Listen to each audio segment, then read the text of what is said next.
Without most of the world realizing, BYD has gone and done something extremely intelligent. Its global strategy is honestly brilliant. Its decision to build its own ships and its own factories across many locations around the world, in my opinion, has been one of the smartest things any automaker has done over the past 10 years. BYD have now built BYD's subsidiary have now built their final ship. And they have an enormous fleet of ships now capable of shipping 1 million cars globally every year. YouTube's new algorithm means that you're often not getting all of our videos in your feed. There's 7,500. I'm pretty sure you're probably not seeing a lot of them. In the description, there is a link to our newsletter. Click on that and you can get an update every day of all the latest news in the electric car industry. Hello, my friends. Welcome to the channel. I'm Sam Evans. You're watching the Electric Viking. And only a few years ago, BYD had no ships at all. However, they've now completed their massive fleet of 8 vessels and reached an annual transport capacity of more than 1 million cars. The final car carrier to join the fleet, called BYD Jinan, went into operation this week, said the company on WeChat. BYD is really well known for their vertical integration. They are the second biggest battery company in the world, so they obviously make all of their own batteries. They make electric motors. They make many of the parts that go into their cars. And vertical integration, BYD was thinking to themselves probably, well, we don't ship our own cars. That's the next frontier. The Shenzhen-based automaker completed the fleet in under 2 years. The first vessel, the BYD Explorer No. 1, was delivered in January 2024. Car News China says that all the car carriers are ro-ro ships, meaning they are designed to carry wheeled cargo. The vehicles roll on and roll off themselves without the need for containers. BYD ships have a capacity of 7,200 and up to 9,000 cars based on which vessel it is. This could be a very smart strategic advantage for BYD. And the reason I say this is because recently some shipping companies have said that they will not ship electric cars anymore. There's been a couple of fires. We don't even know that if they were from EVs or not. We just know that there were some fires. I suspect they're probably from the plug-in hybrids on those ships, but no one actually knows because those ships sunk. So EVs were blamed, as is the normal thing to do, blame electric cars, even though plug-in hybrid vehicles are 100 times more likely to catch on fire than an EV.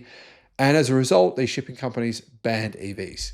So this gives BYD an advantage, not just in cost, but also in complexity.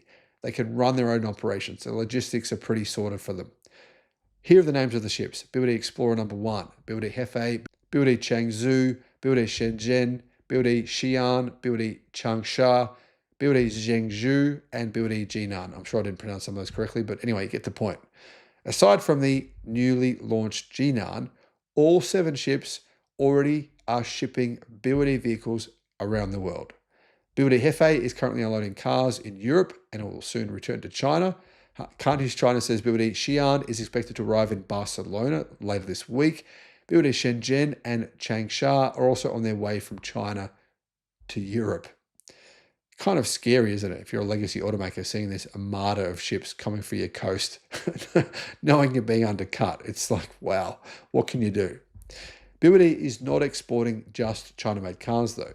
BYD Zhengzhou, with a capacity of 7,000 vehicles, brought BYD right-hand drive cars from Thailand. BYD have a factory in Thailand where they make cars as well, to the UK this week, and it's now en route to unload vehicles in Belgium, according to marine traffic data shared by Felix Hana. This is the first time BYD has exported cars from its Thailand plant.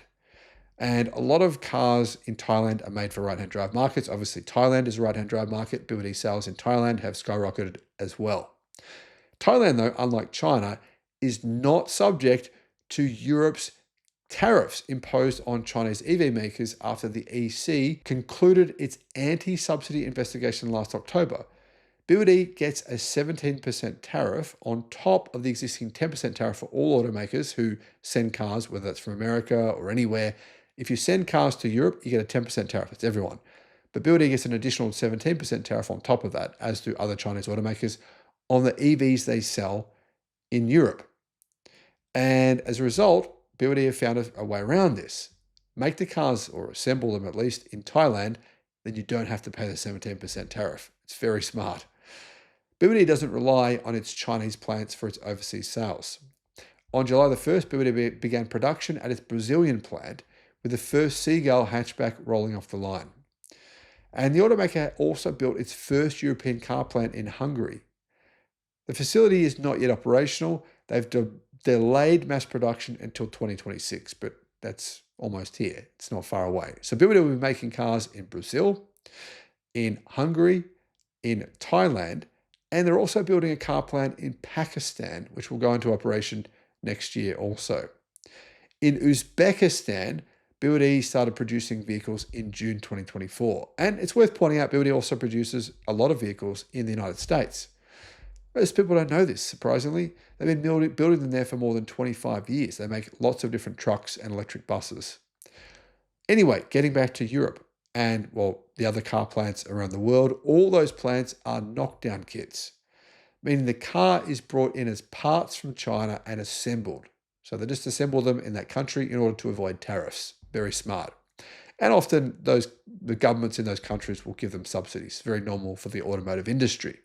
BYD says it wants to achieve a high level of localization, which I think is a smart strategy, particularly seeing as they're facing declining sales in their domestic market in China, and only its overseas sales prevented a sharper fall.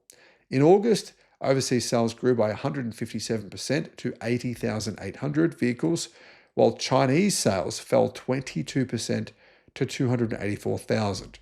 So, as I mentioned, over the last couple of years, probably the last 3 years actually, BYD has been in a situation that's very dangerous because most of its sales, nearly all of them, historically have been in China. If you rely on one market, and if those sales in that one market go down, something happens, you get competition do something, you get maybe some bad news headlines, then it can have a big effect on you. BYD is trying to move away from that. Have these ships, 8 ships, have basically facilities to put together your cars, assemble your cars in different markets in Thailand, in Southeast Asia, Brazil for Central and South America, and then obviously Hungary and Uzbekistan for those areas, for Europe, etc. You get away from that need to rely just on one country so much. BYD plans to achieve 20% of its sales in 2025 from overseas markets, targeting the sale of 1 million vehicles outside of China. So far, from January to September, BYD sold 700,000 vehicles outside China. So they are on track to hit that milestone. In fact, they're on track to pretty easily break it, I would say, by the end of the year. BYD's, I think you've got to admit, this is a pretty smart strategy, and I think other automakers maybe could potentially see what they're doing and consider doing the same thing. What are your thoughts? Let us know in the comments. Bye-bye.